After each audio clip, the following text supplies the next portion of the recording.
Okay, so we are officially live on social media and live streaming.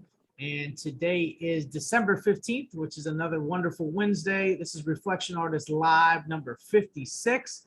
We have with us today special guest Nathan Warren. Some of you may know him, some of you may not. He is owner of Frontline Shine, and he's been in the industry for a while, off and on. Most recently, the past 4 years with IGL. He's a trainer. He's over 21 years in business, so he has a background and know-how on how to run a proper detailing business, which is awesome. So he has it from both perspectives in regards to being a technician, an owner, and of course being industry involved. So we're going to get to know Nathan today and understand his story. I got to personally meet him quite a few years back. Great guy. Love working with him, love vibing with him. So Nathan, thank you for taking the time out today to be on our podcast. And I'm going to hand it over to you and just let us know, how did all this get started in the wonderful world of detailing for you? Right on. Thanks for having me, dude. Honestly, honored. Nice to be on with a pillar as yourself. Of course, you made me come on after Masterson and all his energy. I was thinking that the other day. I was like, man, he bring me on after Masterson. That dude's got so much energy. I'm never going to be able to match it. Yeah, it's awesome, though. I love that. Always. He's cool. He's cool, man. He's on fire. Miscellaneous started really. I think my detail eye came from my grandpa had like really nice 10 speeds. He was a cyclist, a big cyclist, and he was a Depression era baby, World War II vet, and a ex-Marine. And in that, he was very particular about everything. When he took his running shoes off, he put the laces inside the shoe, put them off to the side. His bicycle, he wiped it down when he got in. He always drove Lincolns. His Lincolns were perfect, and it kind of started in the driveway there as a kid. And then riding bikes with him, he taught me to take care of my stuff. Being Depression era, they didn't know when they were going to get something. So the weekends with Grandpa, and Grandma, I would learn stuff like that. And then fast forward, my stepdad come into my life at like 9 years old, and he owned a rent shop, a really nice rent shop, working on foreigns, British, European cars, stuff like that. And in that, he had a very wealthy clientele. Well, he was the kind of stepdad you wasn't sleeping in on a Saturday morning. So he'd wake my brother and I up. You're going to his shop, wipe down tools and pick up rags. Well, I started washing his customers' cars for delivery on Saturday mornings, like 9, 10 years old, nothing special, bucket of soap and water. But all the guys like, man, look at that kid go. And I've always been juiced by the kudos. I'm like, hey, cool. They like what I'm doing. So, and my mom had an old Mustang. I cleaned it up at my stepdad's shop on a Saturday morning, and it just started rolling from there. Fast forward from like 9 to 16, I had a little Nissan Maxima, and I started detailing out of the trunk of my car. His friend owned a Shell filling station in a pretty popular area of town. And I would set up there back when they had mechanics in the Shell station. There was 3 bays off to the side of the filling station. They don't have, some of you youngsters don't even know what a filling station looks like with garage doors. So in that, I'd go up there. They put a real estate sign in the yard, details on Saturday, and it blew up. And I turned into like the detail dude around here. Fast forward, 16 at the time? 16, yeah. Damn. And then like 19 or 20 years old, I want to say. That was a little older than that. I was like 19 or 20. There's my Malco distributor. I was actually working at a collision center, wet sand and buff, and doing the final QC on cars about 19, 20 years old. Still in the detail industry in that gap from 16 to 20. I ended up working for like a mom and pop, a dealership, doing get readies and that. I've been in the dealership business. The majority of my business back in the 90s, 2000, learning was body shops and dealerships. And then, of course, ceramic coatings nowadays took that to a whole other level. That's when the training videos were on VHS. Yes. Yes, I'm old, bro. I'm old. And that's why I'm misunderstood by a lot of these young cats. Like, man, he's arrogant or he's aggressive. It's like, no, I'm not. I know what it takes to work and run my business. And then adding on Florida and some of the stuff that I've added on over the couple of years of being a subbed-in rep, it's a lot. It's a lot. So I don't have time to answer questions. And I've created a bad name for not answering my phone, or he thinks he's too good. And that's really not it. I'll help anybody that's in this and has passion to want to do it. I'm game.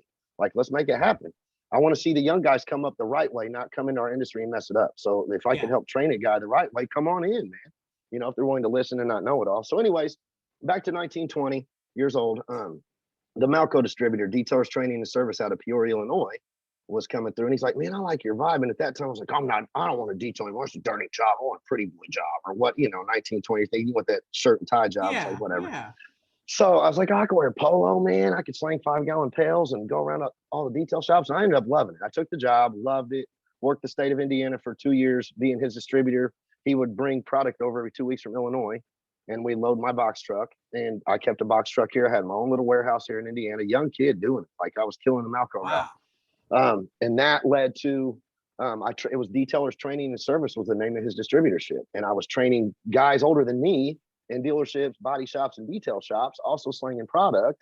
So I was training back then before training was even really a cool thing. It was just to teach people how to use our products and buff a car, you know? Yeah. So it led from that to obviously, then, you know, I got married in that time frame. I got with my ex-wife when I was like 21, and we built our first house, and I started detailing out of my garage at home, slanging chemicals still. And then like all the broken stuff and used pads from a training, I was able to take, like that was my little benefit. He let me keep open stuff and buffing pads. So I started building my arsenal, of course. Nice. And before I knew it, one day my ex-wife and I were at dinner, and she said, you know, why don't you just start a shop? Why don't you just do it?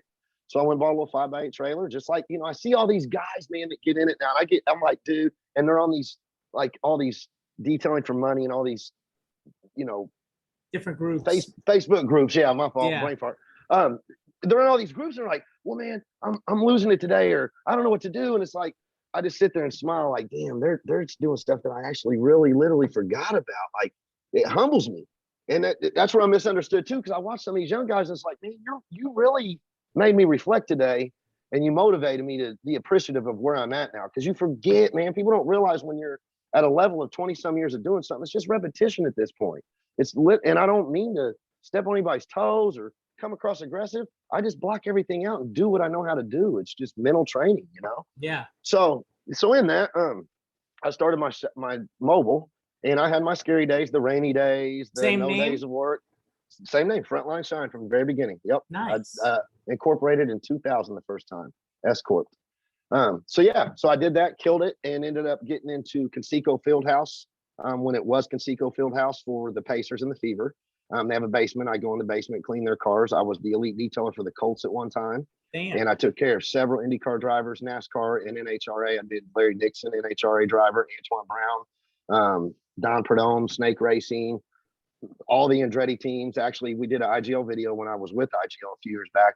We went in the garages at the Indianapolis Motor Speedway and coated a couple Indy cars and some parts, and it was a really cool experience. So I mean, I'm done, man. A lot of that automotive, like your background to start with, was just strictly automotive. Yes, I was strictly automotive, like most detailers when they start in, most of them. So the way I got into boats, because I'm sure it'll go there, boats and motorcycles. I'm in Indiana, 4-season climate. Winter absolutely positively stinks here. That's why I go to Florida now, because you guys' busy seasons are slow season. So I'm like, every day. Every day, yeah. Florida's no joke, man. It's a whole nother game down there. So my stepdad, being business savvy and owning several different businesses, he goes, man, why don't you're dying in the winter. Why don't you go to storage facilities? Why don't you start thinking about doing boats? Nobody's in their boat. Nobody's on their motorcycle. And at that time, he even kicked ideas around of, you know, getting a trailer and doing pickup delivery, which I do now for motorcycles. And I pick up boats. I'm insured to pick up boats. I got to always have a pickup truck at the shop, which sucks.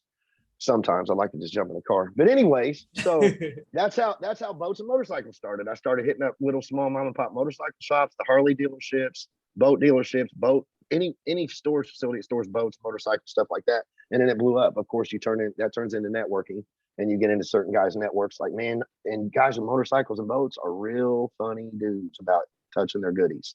Those are their expendable money toys. It's their investment. Yeah. But yep. Now let me ask you this, the transition, because a lot of people probably are in that stage where they want to maybe transition outside of automotive into other spaces of detailing. How hard of the transition? I know you had a background, but let's just say for the guy who has it down well, not a long time in it, but is it a hard transition to go from automotive to marine, or how does that look? Not really. You got to retrain your brain. So in what your nuances are and all your little tricks for cars and base coat, clear coat, and all that, and most of your tricks for cars, just forget about it. You don't even want to carry that over to gel coat. You don't want to carry it over to boats, because you're buffing a whole different media there. It's a whole different situation. You're buffing a brick, literally. So all that delicate, I got to be careful, I'm going to burn. Yes, you can burn a boat all day long. I've done it, but it's a lot harder. You got to lay on a boat. You got to retrain your mind, more or less. And then a motorcycle, to me, those of you that know me, I'm a two-wheel nut. So to me, to sit on a stool and play with the bike for a few hours, I'm cool with it. Yeah, that's just fun for you. Yeah, it's fun. Get away from the cars. That's how that is. Like, let me do something different, you know? Now, So let me that's ask how you it went. this. Speaking of motorcycles, like for example, we do strictly automotive. We're not marine, RV, or motorcycles. However, I've always had this theory that if you're not a rider, then most likely you're not going to attract riders, and much less have a rider trust you because you're not a rider to have their baby and maneuver it around your shop. Is there some truth behind that? That holds hella weight. That's one of my sales. I hate to say it. Around here in Indy, I'm super competitive. I'm not a friend of most of my people around here. I did do not disturb, by the way. I hit do not disturb. I don't know why I just got a call. So in that was one of my selling pitches, and still is to this day. Like, why take your bike to a guy that doesn't even ride? Bring it here. I ride. It's my passion. I'm in the culture. I know what your baby is to you, and I'm going to treat it the same, type thing. I have the opposite speech. I don't ride, so you wouldn't want to trust your vehicle with me. Nobody in my shop rides, so take it to somebody who knows what they're doing. Well, now you just sub it to me. I'm down there in Winters, Florida. I'll just jump over your shop and do it, and you make a percentage. You can have them all. That's a different culture in itself. And the problem here in Florida, we got Bike Week, right? So these guys get spoiled when they go up to these bike gatherings with guys walking around or trailering a little wagon. $50, they'll do a bang up job. So then you take it to the hometown detailer that's asking for a couple $100. They're like, I got it done better for 50. So it's hard to sell that. And I'll say that for the younger, newer detailers watching. That is going to be your number one thing once you get to a level, because you newer detailers don't understand this. There truly is levels to detailing and experience and trial and error that you're going to have to go through screwing people's cars. You can't just jump in and toot your own horn and make a good website and have a fancy social media, and because you know people on Facebook become the best of the best. Preach it, man. That's right. I got a lot of discord in this industry. A lot of people are like, oh, he's doing this. I've done this 30 years, y'all. It's taken a long time to get to it. How do you market? I don't market. I'm in the neighborhood I grew up in for 44 years. I'm known as the neighborhood detail guy most of the time. I mean, there's a couple killer, reputable, bad boy detailers here in Indy. There is. I mean, smoking good. And if I'm super busy, that's who I refer to. Or here's Rennie Doyle, and you were in on this conversation at MTE about 4 years ago. This shows that you could still learn 20 some years later every day. When I go to trainings sometimes, side note, when I go to trainings to guys at shops that know nothing, they're fresh, I've picked stuff up and brought it back here to my shop. Yeah. It's like, you don't know everything. Like, I'll go to trainings and learn something from the new guys sometimes. Like, whoa, it humbled me starting to train on the industry level, not my shop and, guys here. It's like I went out into the world. It's like, oh, yeah, wake up, mate. It's bigger than this, Because now you're speaking a universal language that has to get across to everybody.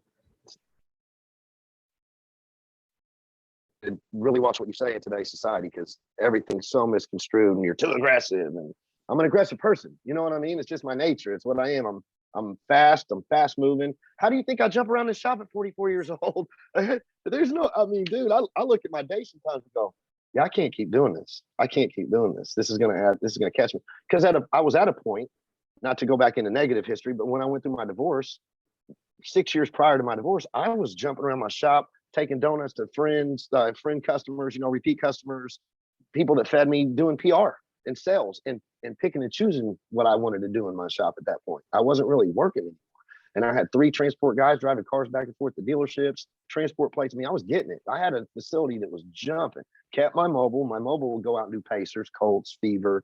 I would go do all my stuff that I wanted to do, all my high-end gated neighborhoods and stuff like that. And that was when my high-end wasn't. My shop was a sweat shop, mud shop of dealership, auction crap, $150 details all day long. If you were lucky to get 150, most of them were 100.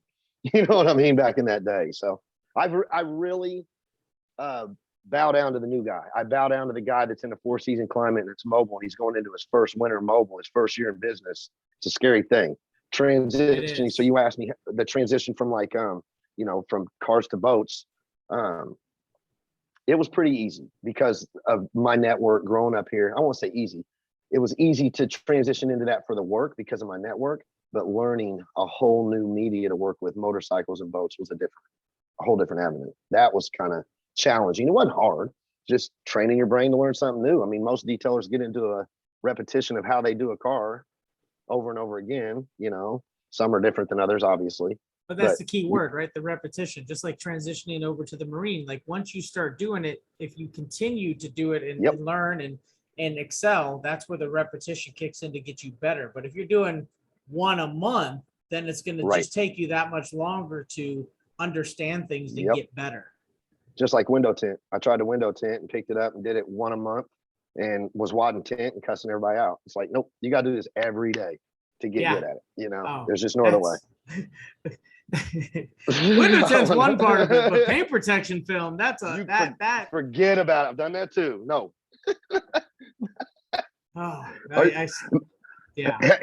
Hats off to the guys that have added that onto their detail. This Chris Seaton in Evansville here, Mr. Detail. Great dude. I think you've met Chris Seaton. Excellent guy. He's picked up PPF and ran with it. I'm like, dude, hats off to you, brother. And he's got a shop that cranks enough details to pay the bills. You know what I mean? He just added it on for a service. Like, man, you're crazier than me. So we're into 2 years now at PPF, and we're doing good work, and we're getting great clientele out of it just because of the detail following. But man, it's gosh, because of the eye for detail and because of everything learned in detail. Yeah, you find things like, I want to fix this, I want to make that look better, and now you're critiquing your own work, and it's much worse because you want to be that guy that has the reputation. Perfection. Yes. And you got to learn to just accept some things with that you wouldn't accept for detailing. I can't. That's why I tried to get my son to do the whole film division out of here, Frontline Films, and tinting and PPF and then what have you. And he was killing the tint. PPF, we didn't dig into it enough yet. Time didn't come to let us do that. But tinting, he was killer at. I'm like, yes. He's like, I'm not good, Dad. I said, trust me, dude. You're killing it. Just keep doing what you're doing. You're okay. So I don't want no part of it. I sub it all out now. It's like, just give me a little finder's fee for it, and you could use my shop. I'm cool. No part. So, but yeah. Go ahead. No, I was to say. So, when you had everything going, what was it that got you out? You said you went through your divorce. You were jamming. You picked and choose your stuff for the premium clients you wanted to deal with because everything else was taken care of. What point did you kind of scale back and dial in more on where you're at now? When it got to where it was just too much, and I'd actually just reanalyzing the business. Ceramic coatings came along 4 some years ago for us here in Indy. Around that time, when ceramic started really hitting, I was one of the first ones in town. There was like 3 of us. That's when I decided it was time to restructure. Because I'll be real, I ran this dinosaur as hell, like pencil and paper. Computers, forget about it still. I hate them. I hate all that. I hate electronic. Matter of fact, the guys at RFA, not to put names in anything, but the Zenware guys are Jody, and they're like, come, you gonna sign up? They've been hitting me every show. Jody and Rod are awesome. They're awesome. I was like, I love you guys. It's not personal, man. I am a dinosaur. So I got a house called Pro, which I've had when I decided to go digital, and I've had it for like 3 years. So I'm so set in my ways as a creature of habit that I don't want to change because it took me forever to learn that.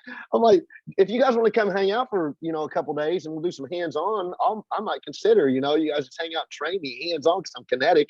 I might do it. But as far as reading about it, forget about it. I'm good. That's why I'm a detail guy, not a pencil pusher. I can't. I just can't. I can't.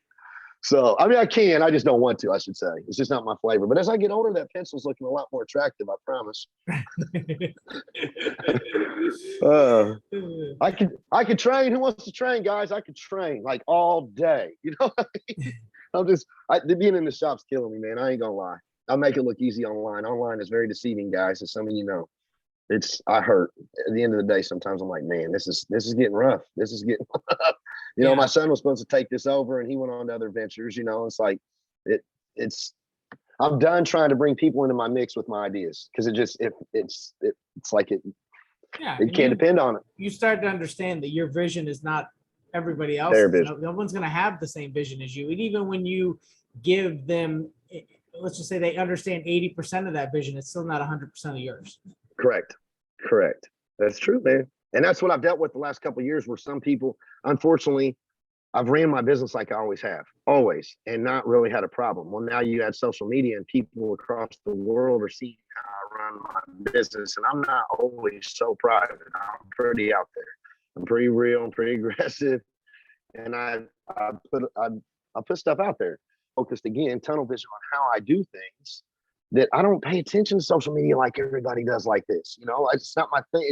That's not really my true breadwinner. Yes, it's free advertisement. It's helped me grow my network, granted, but I've had a 20-year network of people already. You know what I mean? Where I don't necessarily need it. So it's been hard this last couple of years trying to find the right help, and people from the outside looking in, judging like, why ain't that person there all of a sudden? He must be an ass. Or, yeah, I run this place with severe standards, like high standards, and if you can't meet or exceed them, you got to go. I mean, whether you're friend, family, or foe. And I've had more backstabbing and stuff. That's business, man. And of course, being here local in my neighborhood, you got your crabs in the bucket where you grew up always. So it's like, oh, everybody left him because he's a jerk. It's like, no, it's because I run by a standard that they didn't, and I'm the asshole now. Sorry, well, I know it's not the employee is an investment for the business owner. If you're not getting a return on your investment from your employee, then what's the point? Bingo, you're gone. You're cut. You're out. Yep. That's business, man. And that's where there's great detailers and there's guys that don't know how to run business. I was a great detailer that didn't know how to run business for a long time. And it took years. And again, you got these young detailers. How do you do this? How do you do it? Dude, trial and error. It has been my number one best buddy. It's failed. That the error has hurt me really bad a few times over the years, you know, but the trial, it's the learning experience of the real raw. How'd you figure that out? Because I got punched in the face and my nose was bleeding and I couldn't get it to quit bleeding. I had to learn how to never let that happen again. You know what I mean? Or in detailing, I run a rotary. Everybody's like, well, give me rotary training. I'm like, dude, you can't, it's not something you learn in a 2-day class. I worked on auction cars back in the day and burnt the dog mess out of a bunch of cars before I learned heat tolerance. What's the old term is if you're not burning, you're not learning? Learning, that's right. I mean, it's kind of true. It's true, man. So that's frustrating too, because guys are like, oh, you just don't want to share your secrets. I'm like, no, dude, the truth is you're not going to learn in 2 days. I don't want to take your money for that. I mean, it's that simple, you know? So, I mean, you can learn some tricks in a couple of days for rotary, but you're not going to master it in 2 days. No, it's just going to be repetitive. Just, not practice makes perfect, but perfect practice will get you to be more perfect. Yep. There is one person I saw doing a rotary class, and I would take it because I know he probably teaches some severely legit little tricks that a lot of people don't know. Is OG Claude Harris? Oh, that dude. I bet he puts on a nice little class for rotary. I guarantee it. Yeah. I'm trying to send people Claude's way. I'm just kidding. But now, how did as you refined everything, at what point in time was it that you were presented with the opportunity with IGL? A couple of years back. How was it presented, or is that what you're asking? How was it? Yeah, presented? how was it presented? Like, was it something that you walked into? They approached you? How did that all go down? There's 2 pages. It's either a Midwest detailers group or an Indiana detailers group. A guy here in town did a IGL, like a little meet and greet thing with Marcus. And this was when Marcus was like, dude, grassroots IGL. There wasn't no Kenzo truck. They were like Onyx is right now. With me messing with Onyx and seeing how it is and then seeing IGL, it's like Onyx is in the same spot that when I met Marcus, this is where Onyx is. So he was in Amber, his wife's Nissan Altima, and we did the class on that Altima. Literally, we did a Kenzo on that Altima, which is still, I think they still have that car, I think. But anyways, I met Marcus there at this class. There's like 6 other local detailers, 3 of them that I've always had Discord with. It was weird. It was very strange to sit in the same room for 2 days with dudes I have had literally beef with in our local.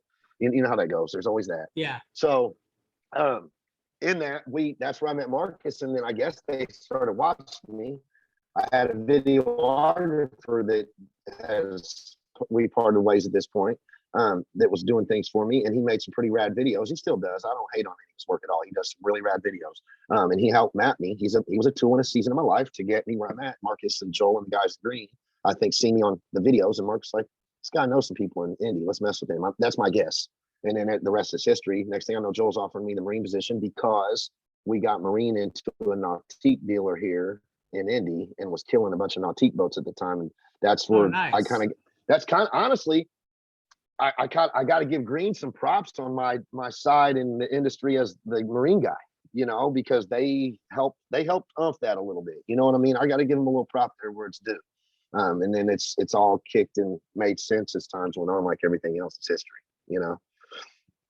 And you've since, you got involved with the IDA. You became more of an industry figure as well. You kind of just started going down that path, and you continued down that path. Unintentionally too, Justin. As you probably know, I'm more of a detail shop owner. I didn't intend on it going this way, but I'm cool with it. I love it. Yeah. I mean, it's neat. It's very neat. It's like, man, my 30 years, this is worth it. You know, this is fun. I like this side of it. No, same here. That's the same with me. It was unintentional. It was just meeting people, networking, and then opportunities presenting themselves and being like, that's cool. I can do that in my free time. And then free time turned to this, and this. And then all of a sudden, I was like, no, that is my time. That is what you do. That is who you are now. See, and I'm kind of in that funny spot. I'm getting more and more involved in the industry. This is the shop owner. This is the industry guy. I'm pulling more over here, and my shop is starting to it's not failing. It's just, there's more and more 1 and 2 in the morning freaking jobs to do till 1 and 2 in the morning. I haven't done that. I don't like doing that. I'm big on, I want to teach these younger guys balance too. You see these guys, hustle, man, team no sleep. And I'm guilty. I do it. Team no sleep right now. I'm not sleeping. I'm in the shop nonstop. It's terrible. If you got kids at home and you got a wifey, you better balance it. You better balance that, man. Because guess what? I'm a 44-year-old divorcee because I didn't know when to stop 15 years ago. I didn't go home. You better pay attention. That wifey's your support system. A lot of guys don't know that. Take a guy that don't have the wifey there no more, even when she's making you mad, bickering with you and on your nerves. She's your support system. You need her. You know what I'm saying? So I'm gonna throw that out there too for the guys that go home and think their wife's being a bia. She really loves you, and she's just trying to get you to eat and take a break and take care of yourself. You know what I mean? That's all. And she's needed too. She's got her place, because without her, you'd be malnutrition, looking like a crackhead running that detail shop. No, I'm working off of Red Bulls and beef jerky. Straight up, man. Bachelor life, bachelor business owner. Man, no, that's that point you just made about working late and things like that. That's why, I remember if you had and I'm sure you did when Transparent launched back in 2019, we made that video, and we were doing, it was late night polishing. Looked at the phone because it was dinging. Daughter going to bed. Checked okay. Put the phone away and kept polishing. 12 o'clock at night. If that doesn't pull the heartstrings on you as a father or a husband, then balance, then you're gonna screw yourself over in that. Right? Yeah, you might have a successful business, but you're not gonna have a successful home life. Right. Truth. And it's all part of it. Just like people, I'll throw this one in there. Like, man, that dude goes to the gym, thinks he's better. I go to the gym for this and to be able to move around the shop out there. That and period. To stay healthy. To stay healthy. Period. Yeah. I mean, it's the benefit is the look at 44. I'm lucky. It's fortunate. Thank God. But it's to stay healthy in my mind. I go there to blow steam because I'm an aggressive fire sign Aries that is just on fire. It's like, dude, I gotta go blow steam in this outlet. If not, I'm gonna get in trouble doing it another way. You know what I mean? Well, and here's the thing, right? When you're polishing, you could always throw the cord over your shoulder, right? But you can't get the belly out the way, and you're gonna have to repolish there if you mar the paint with your belly. That's right. That's funny. There's a local guy here in town. We don't talk much anymore, but he owns a detail shop, and he's the IG. He was at the IGO class. We're hit and miss. You know what I mean? He's cool. He runs a nice facility. He's professional. He does the right thing, and I respect that. Anybody that's doing the right thing in our industry, I love it. And let me go to a side note. I'm bad about this. I want to say this. This is where I come across as a jerk face in this industry. Okay, I'm going to try to make this make sense. So you got a person that's never had a detail ever in their life. Okay, this is their first experience walking in a shop, and they walk in Joe Smo down the street that's doing the $300 ceramic coating. Okay, that's their first experience. Or let's make it better. This is a guy that's not very versed, and he's doing a $1,700 ceramic coating. So therefore, he's probably not real good at paint correction. He's probably not very versed in laying the ceramic very right. And I'm not dogging this. Everybody has to start somewhere. But everybody has to start in the level that they're on to start. Don't try to jump to a 30-year guy's level when you only got 3 years under. And I'm not saying that that's it, because here's why. Here's my take on it. Here's where I get irritated and crappy, and people think I'm better than him. That guy goes to the shop down the street from me. Never had a detail experience. Now he left and he's got a sour taste in his mouth because he paid buku bucks for a crappy job. Now I got to try to either sell him on how it's going to cost double to fix it and get it right, or try to sell him that he's never going to come, or I can't sell him. I don't have that opportunity because he never comes to my shop because his bad taste. He'll never do a detail again. So jaded. So yes. So now you're taking people completely out of our industry to where I don't even have a chance to eat off that plate. And that makes me irritated.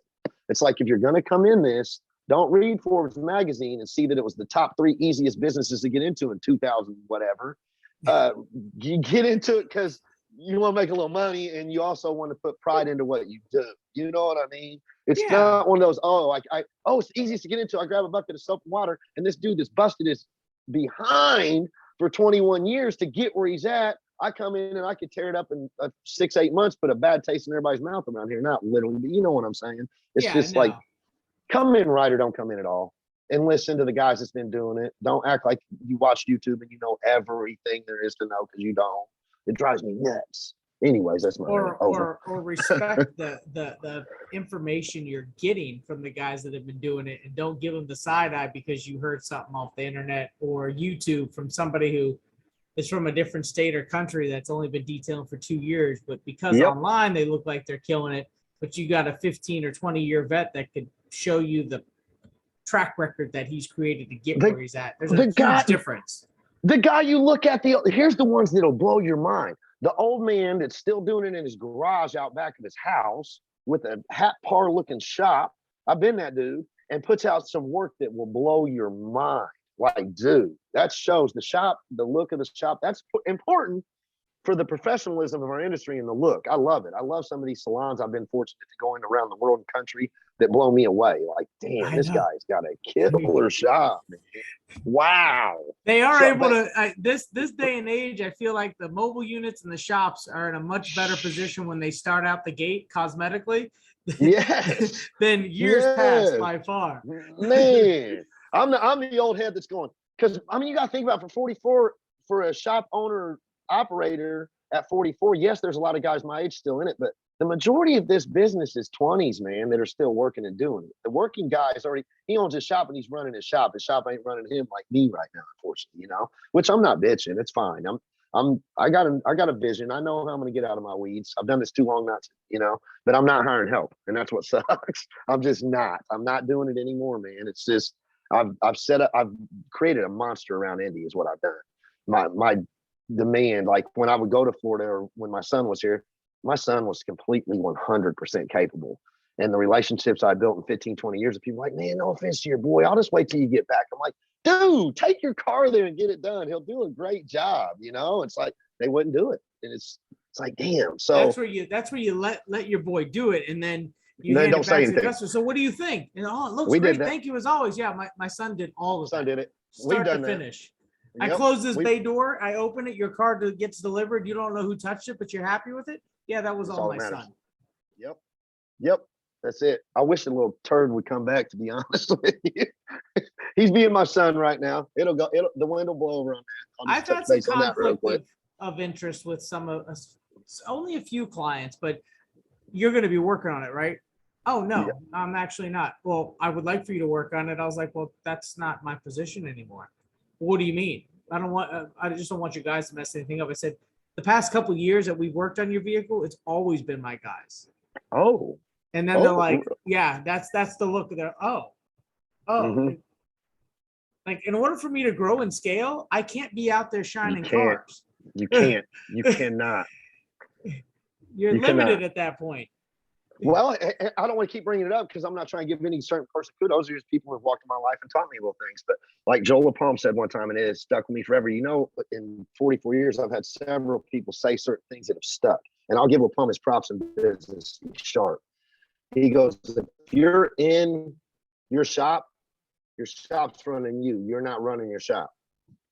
Oh, you're right. Like, just as simple as that. Like, you know, your business is running. You're not running your business if you're out there in it every day. You can't see what's going on because you can't. And he's right, because I've worked all aspects of this business, obviously, in 20 some years. And I'm at a point right now pissed because I can't get out and look at my bird's eye view of my stuff. I'm in the trenches every day killing myself. You know what I mean? Like, damn. Callbacks, I feel guilty that I don't get people called back. I know, like Eric Hacker, if he's watching, dude, I'm sorry. He's texting me for 2 or 3 days. I need your help. He even called me on Messenger. I'm like, and it's one of them. It's like other people are depending on me here at home. I got to get out of this shop. It's like, if I talk to him, then that's going to set me back from getting out. You know how it goes. And then you got the responsibilities of being a trainer from these students that you may have just recently trained that are reaching out to you. Boom. That one too. And then they get mad. So then I'm the kind that's reactive. I'm my Aries. I'm like, oh, you want to talk shit? You know, it's like I get mad about it, and I need to not to. I'm trying to take for 22, and I don't do New Year's resolutions. But in the IDA, I got put on the board that helped develop the Marine certification test, which was really cool. I got put on the motorcycle test, which I will take no props for that. The dude from Bike Telling in Miami killed that test. Murdered it. Tyler Cucci was on there, Clint Hintz. Yep. I mean, there was a few killers on there. I mean, some good guys. But the dude from Bike Telling in Florida and Miami, that dude nailed that test. Well, I'm saying that to say this. So I got involved too much in the IDA last year. I was on the board of directors. I wasn't. It's like, man, let me back off and let a detailer that's really hungry and has time to do this, do it. It's isn't fair. You know, I'm too stressed out. Cheryl would call me, you missed the meeting, or the meeting's on in 5 minutes. And I'm like, I can't get there. So in that, one thing that I got involved in through Jason Rose, and I was kind of haughty in the very first Zoom meeting, was a health and wellness committee for suicide prevention, depression, in my eyes, Facebook drama, social media drama, all the crap in the industry, helping people the right way. I haven't done a lot in it yet, but that's a movement that I have in my head. If I could get out of my busyness, I really want to help there and do like a social media drama team dude, we got to clean up our industry. It drives me nuts. And I've been guilty in the last 4 years of playing into the social media crap and cussing at people. I'm guilty, but I really want to be a person of movement to start making amends. Like I'm gonna put it out there. I'd love to see Daryl and Joe Kimball make up. I'd love to see people start making up.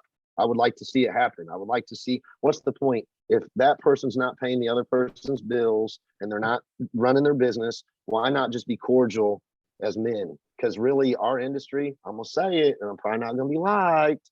We don't act like men a lot in our industry at all. It's a low barrier entry, so we're always gonna have that maturity issue, right? It's you've got different levels of mentality that are able to enter in because it doesn't take money.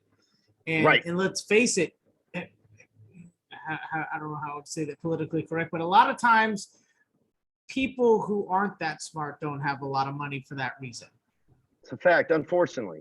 But you're right. Fact. And I'm not throwing shade on anybody or any individual, but it's just a lot of times when and there are some smart people that don't have money, don't get me wrong, but that's what makes it where the mentality, it's easier to take offense and to indulge in negativity because of that, because you're not at a maturity level, and or it might reflect on age, you know, and definitely not gender. There's your detail, male, female, doesn't matter what you are, right? But it's more of the age. And that's another thing. It needs to be more real quick, Justin. I'm just going to say it and move on. We're not going to touch on this very long. The whole female detailer movement, just be a detailer. There's no male detailer movement. There's no black detailer movement. There's Hispanic detailer movement. Just be a detailer. I get the whole female detailer movement thing, but just be a detailer. You ain't got to pump your chest. If you're a good female detailer, just be a good detailer. Just be good at what you do. I don't know. Some of them chicks are pretty badass, though. Badass. I'm not taking away from them. Dudes are running for their money. Oh, I'm not taking away from them. No, not at all. No. But that's my thing. You're a badass. You don't have to say I'm a girl detailer. You're just a badass. Just be a badass on your own. Yeah. You know what I mean? That's my thing. I mean, there's some killer female Bernice Berry. Get off of it. You know, it goes back to the mentality. Men have this thing where they have to pound on their chest to make themselves look bigger. True story. If they get a badass female that walks in the room that's a better detailer than them, then all of a sudden they go from sitting there to like this to like. Yep. That's true. God, that's true. That is so true. Yeah, it's like, really? Like, yeah, we're all in the same field. We're just playing for different teams. It's cool. You know what I mean? We're all going in the same direction. It's like the NFL, right? You're playing for different teams, but when everybody retires, they're sitting around the room talking about the game and what's relevant, and wearing the same rings from the Super Bowls. And I love it. That's how I want it to be. That'd be cool. Because think about it. There is some fakery at the trade shows and stuff after the hours, you know, people acting like buddies when you see them talking about this guy on social media and stuff. And that's another thing. I'm old school. If I don't like you, I'm not going to sit here and I'm just not that way. I just don't do that. And I'm also the type, I'm not going to, here's another downside of I don't want to go into negativity in this. I really don't, but I'm just touching on some negative crap that's going on in our industry. Like the whole, I believe that you're terrible because somebody else said you were in our industry. I hate that. Like the whole, get to know the person. That's me. I'm never going to form. Yeah. I was raised, somebody may have told me you're the biggest piece of crap ever, but you've never personally done anything to me. So I have no judgment of you. I have nothing to Yeah. say about you. You Yeah. know what I'm saying? That's what bugs. I have a lot of haters that I don't even know because they heard it from somebody else that really, truly I had discord with. So now because they're on their squad, they don't like me. It's like, That's dude, life though. That's just like, it is. when you're running in clicks and circles as a kid and a teenager in your early 20s, you got somebody that says this person does this, and then you get to know them yourself and you realize, oh crap. But that all goes back to mentality and maturity, right? So as you get older, being the kind of industry it is as a low barrier entry, it's funny because a lot of times the more educated people are, the more sophisticated people are, the more mature they tend to be. Not in all cases, but case study showing that that's typically how it is. They tend to analyze things a bit more and be a bit more calculated. And that's, I think, why the maturity aspect of it comes into play. But we're always going to have those negative issues because of the low barrier to what we are as an industry. But yes, as it does have the layers to say, we will be able to thin out the negative things that we don't want. I hope. And thicken the top layer of the true professionals so we could set the bar as we've been doing to make it a much better place and more welcoming to those that see it now as something that is a fit revenue stream and income for them to create a life and a legacy on.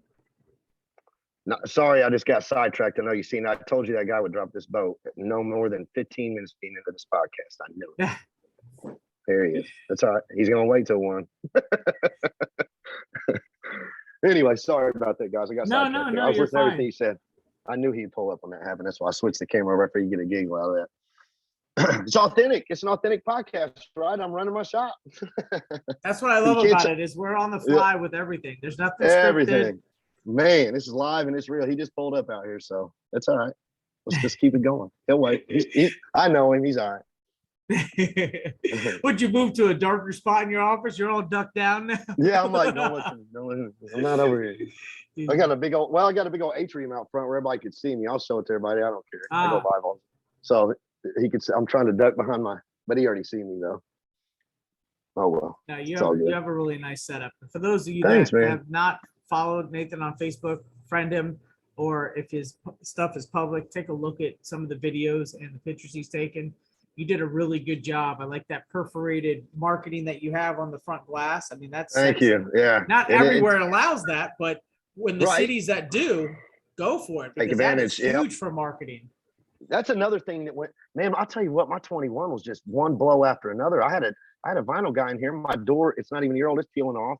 And he started a whole, man, I've been through it in this detail world this last year. You have no idea, Justin. And the moves I've tried to make, bringing a vinyl guy in, doing films, and they're not on the same business wavelength as you. My door's peeling off out front here right now. It's like, it's just frustrating.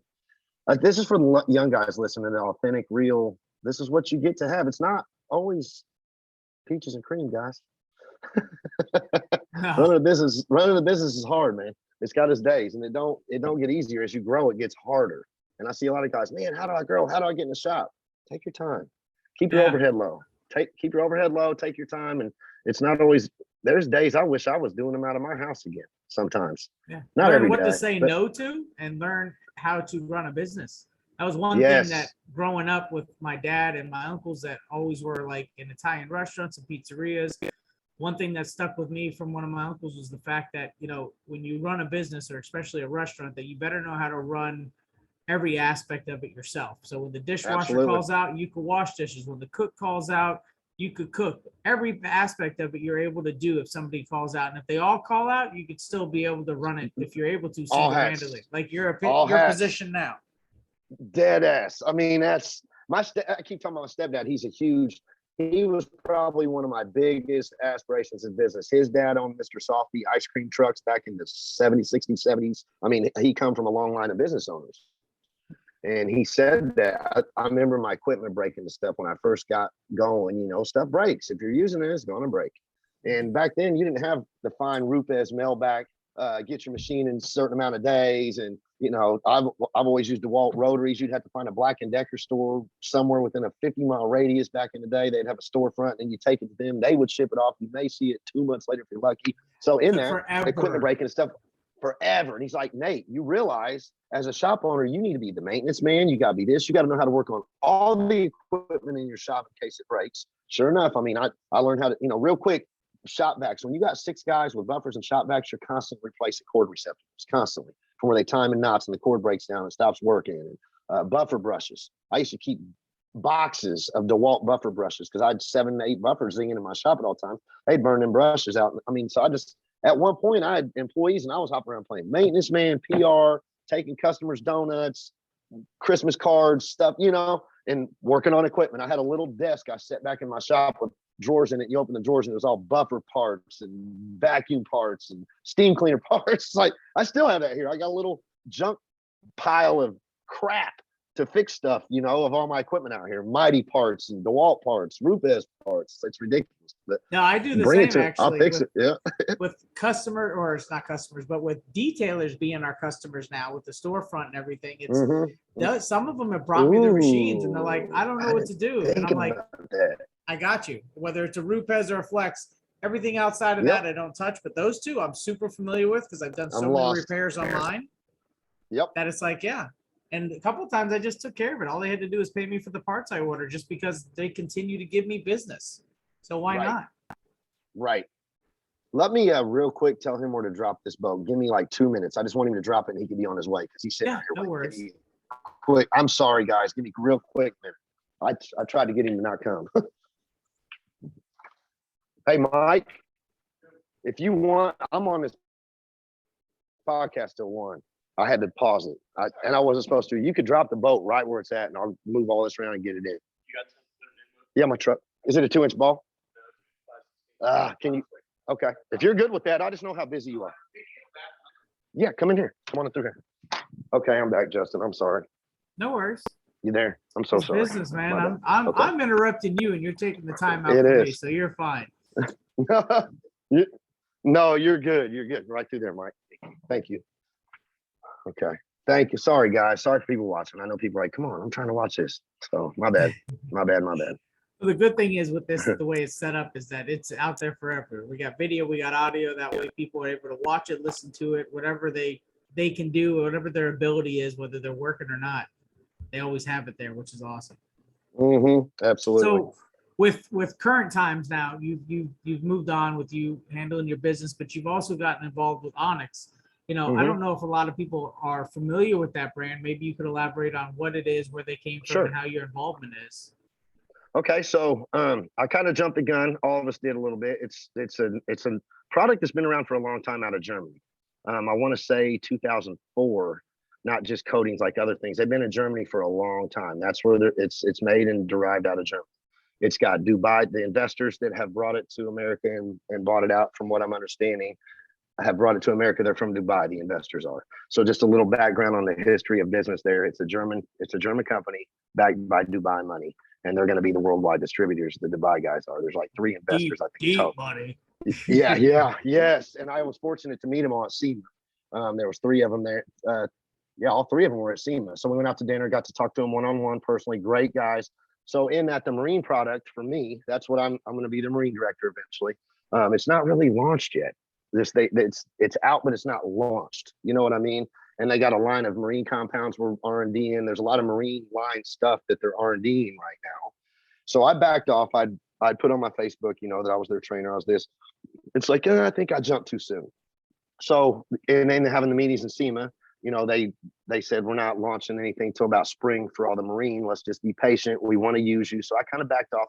But so there's that. There's a lot of people asking questions. Did Nate and Big D have a falling out? Did Nate and Onyx have a falling out? No, none of the above. Went to SEMA and got the reel from the horse's mouth and figured, okay, I'll back off a little bit until they launch. Then I'll go hard with them. I'll just be quiet. In that, I got a shop full of Onyx. As a detail shop owner, honest to God, everybody, by far, and I'm not saying it because I'm with them, it is the most easy removed ceramic product I've used today. It is so slick. The N1 is it's the slickness of the product, and it makes it so easy it's just easy to install. It's easy to use, and the gloss pop is stupid. So in that, they're on a mission to release a ton of products. I don't have an exact number, but I know they're getting ready to go bananas over the next year. I know that they have like the market share in Dubai. They have the market share in like 3 or 4 different countries. As far as product goes, they're known in other countries in Europe, like they're known well, Asia, stuff like that. They're just now hitting the States. That's why we've just now heard of them. So let me disclaim this. The literature, the website, the wording is all written by Germans and foreign people. So I got a lot of guys that are reaching out to me, man, their website don't make sense. That's why I backed off, because I already had guys reaching out to me asking questions. I'm like, we're not ready yet, guys. Carlos Gonzalez, he's a great dude. He's the one that's pushing, behind Big D and making things happen. He's kind of the force and the muscle for America, and getting things rolling. And I told him the other day, I said, bro, stop moving so fast, because you're going to move so fast. You're going to create a demand and you're not going to have the supply to back it. And you're going to rot before it's time. So slow down a little bit. You know what I mean? But other than that, great company. So far, great products. I have no complaints. I look forward to seeing where we can take this. Obviously, they're going to be a good competitor for the rest of the ceramic companies out here. I truly believe that. As a shop owner and installer, they're going to bring their weight. I mean, they have a product that's worth talking about. It's sad that Big D has a lot of enemies that he does, because in that there's a lot of installers not using Onyx because of Big D. I'm telling you, leave all that alone and just try the product. You know what I mean? Leave him out. Separate the product from the person. I promise, man, because it's a good product. I mean, whatever your Discord is with him, let that be, because you could end up making some money in your shop. It's all the products are 1-pass ceramic coatings. There's no 2-part. So, I mean, I like that too. It's all user-friendly. It's going to make your shop more efficient. You're going to move quicker. I mean, I'm putting coatings out the door a little faster with their product. Hey, I still use Eclipse. In my shop, besides being a rep or a trainer for a company, my shop still uses what it uses. You know what I mean? Yeah. Period. These are just formulas and arsenal for everything we need. There's not one brand that has everything I need for my arsenal. Truth. It's like a recipe. You're a chef. I've got different things I'm pulling from for those recipes. Not the name on the bottle, but what's in that. Because sometimes not everything's a home run from the main company I use. They may have the most premium that I use, but then and I've been doing single layer applications since 2016. I started really seeing the value. You want to talk about killing it? That's where I coined that phrase with Marty Hill for CC 105 as single layer slayer. Yes. There you have it. That single layer stuff, I'm finally seeing it make full circle for detailers. Me too. And it's cool because it's like, wow, they're finally catching on. But when I was preaching about it 5 years ago, people were like, is it going to last? Is it going to work? Are you sure? I mean, I would rather do like 2, 3, 8 layers. Live and learn, right? Yep. And I'll be real. That's my other thing, besides them not having the American literature and agenda all together yet, is I'm really curious. Okay, it's been in Europe and that for a while, but I want to see for myself. I've got a couple test boats out there right now. Jeremy Conforti and I did a carver not too long ago in Florida. You guys might have seen us slaying that big boat down there. It was trashed. It was oxidized, tore up. We lost on it, honestly. We really did. But we did it at a cheaper rate to test the Onyx product on marine, on saltwater, because that's my biggest thing. I can't find a coating yet that withstands saltwater abrasion in Florida freaking UV rays. That's like finding a metal coating, right? We're just not there yet. Nope. But tell you guys a little secret. You don't have to hold a vehicle for 24 hours after you coat it. Boy, man. I keep hearing this over and over again. It's like, guys, come on. I understand one the day hype for me. Yeah, we've come a long way. Coatings are not going nowhere. Coatings have been around for a long time. And the biggest people in the market, from Dr. G with OptiCoat being the first US coating to Ceramic Pro doing the sexiest marketing. Yep. All of that has come to a full head of being able to say, hey, just like wax, it's not going nowhere. It's the staple in our industry. But the chemistry has evolved. We don't have to have 24 to 48 hours your vehicle. You don't have to do all of these things. You don't even have to do full paint correction. I mean, true story. There's just so many variables to that the bottom line is being a business and making money, right? The rest of that is more ego driven than business driven. It's terrible, man. And I was guilty of that in like 2000. We all were. 18-ish, 18. Yeah, I got in the little Yeah. Facebook ego train of I'm a better detailer than you because I've been a small fish in my little, or a big fish in my little pond here in Indy. I was the shit here. I could say that, and I'm humbly saying that, but also patting myself on the back. Yeah. I proved it by what I did here. But then I got on a world and nation level and thought, oh, I got smacked in the mouth. You know what I mean? When you're like, the damn. only one doing it, you're like, whoa, I Yeah. got this. But when everybody, Yep. and then when you realize when you get put on the elevator to get brought up to the top floor to oversee the city, and you realize everybody's doing it, then you're like, oh, yeah. oh, Yep. wait a second. It was a wake.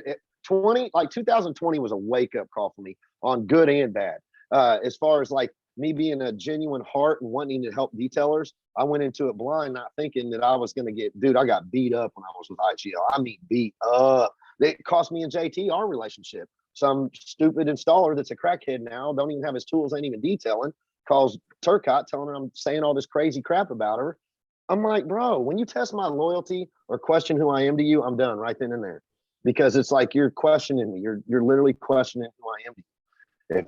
My word is my word. If I say, Justin, I got your back through and through, that's true with me, man. That is so true. And I hate it because nowadays people just take all that for granted. My word is my word. If I'm with you, I'm with you. If I'm not, I'm not. And it's The world has become diluted. So yeah, I bounced around that a little bit. But in 20, I went through the bad side of it as was the detailers that were just beating me down. They'd ask you a question, not knowing, but then correct you on your answer. Like they knew better. Like, then why'd you ask me? I got real aggressive, and the old me started coming out real bad with detailers.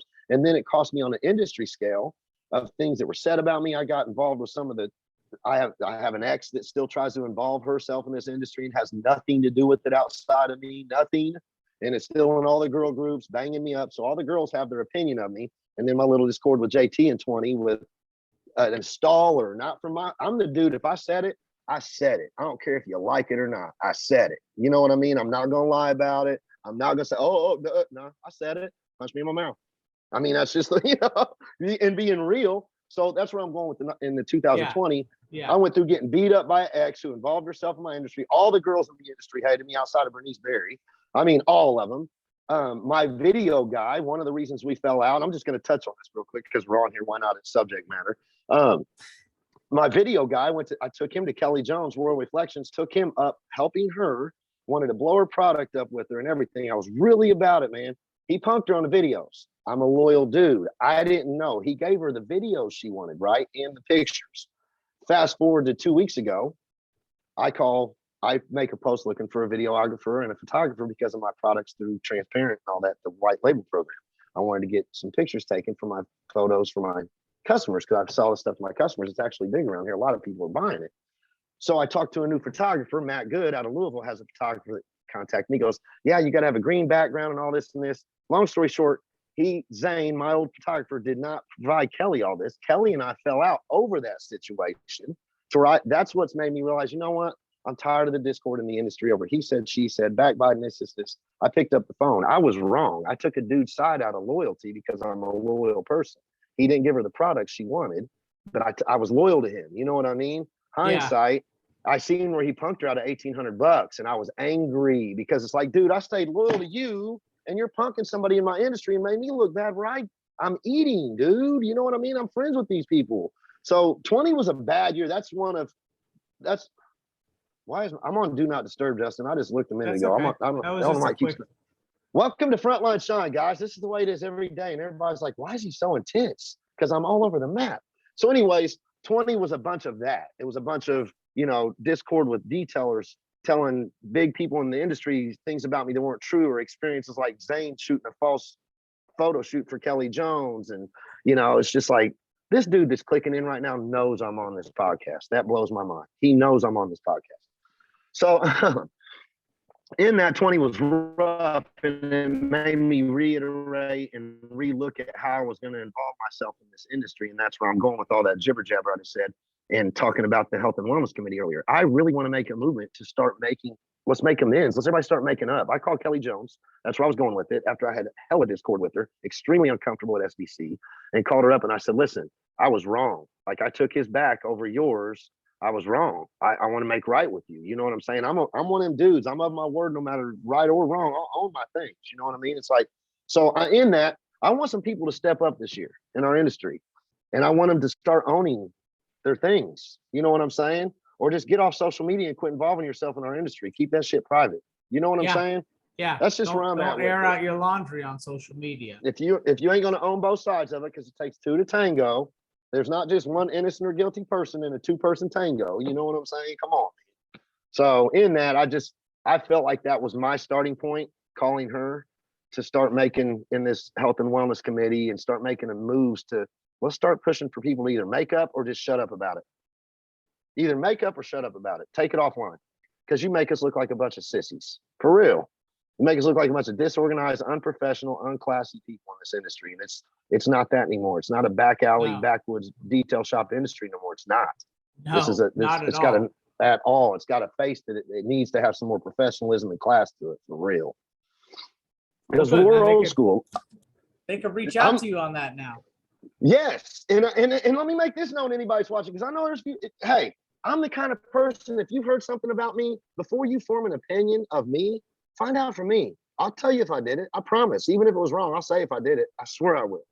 So if you want to come to me humbly and you want help, I'll help you. I don't care who you are in this industry. But if you want to start that crap, I could be on that crap too. You know what I mean? I could get on the crap real bad, and I hate it, man. I hate that, because it's not supposed. This is where we make our bread to feed our families and live a good life. It's supposed to be. We already have enough stress doing our day to day.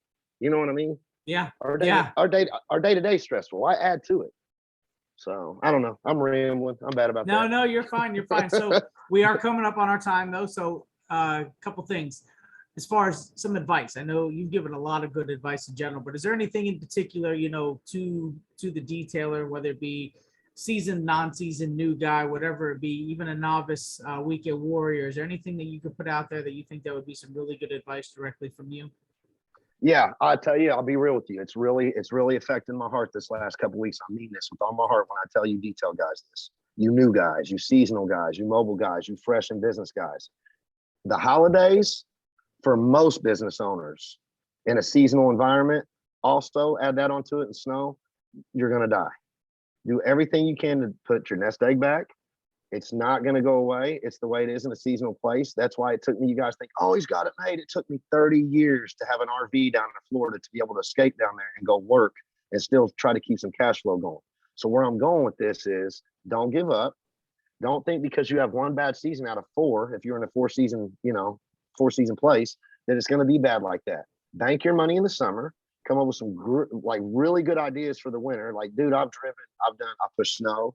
I've thought about driving Ubers before I went to Florida, whatever it takes. Don't give up on your business though. If for you ones that this is your passion and you really love seeing a shiny, complete car, please stick with it. And then let me tell you this is my two things I've lived on. Say what you do and do what you say, and you will always win with your customers. And don't chase your money, chase the outcome of the car. And there's going to be times you're going to lose on the estimate you gave. I promise. But don't give up because you didn't write the estimate right. Go ahead and put out a good product, because I've learned over the years when I'm beating myself up over, man, I'm losing money on this car, but I still put out a proper detail or a proper service for that person to went above and beyond.